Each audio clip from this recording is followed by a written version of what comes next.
歡迎收聽渣打市場快訊。渣打銀行播客系列隨時隨地為你提供市場觀點同分析。歡迎嚟到渣打投資觀點，我係希利。美國標普500指數近期屢創新高，企業嘅盈利穩健，抵消咗中東局勢膠着嘅影響。股市嘅升勢正係逐步由大型科技股擴散至到更加多嘅行業。另一邊廂，美國就業市道轉弱，7月嘅消費者通脹一如預期回落，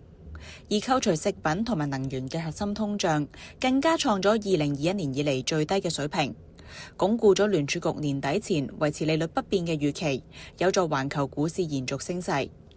我哋建議分散部署多個地區或者行業，當中包括中國市場。中國近期嘅科技股 IPO 浪潮吸引咗投資者嘅入市意欲，或者連帶咁帶動資金流入半導體同埋機械人等等 AI 主題嘅股份，帶嚟估值重估空間。中國科技股亦都持續受到當局促進創新、供應鏈本地化同埋技術自主發展嘅政策支持。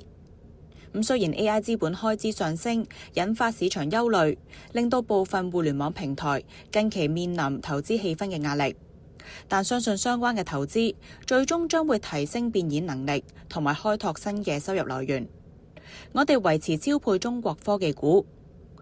藉住核心業務穩健嘅現金流，企業有能力持續投資 AI， 同時維持健康嘅財務狀況，推動長期增長。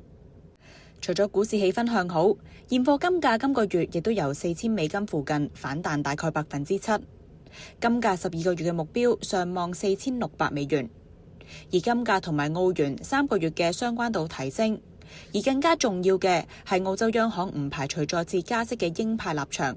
有望推動澳元對美元12個月內上試0.75。今集嘅時間嚟到呢度，多謝你嘅收聽，下個星期再見。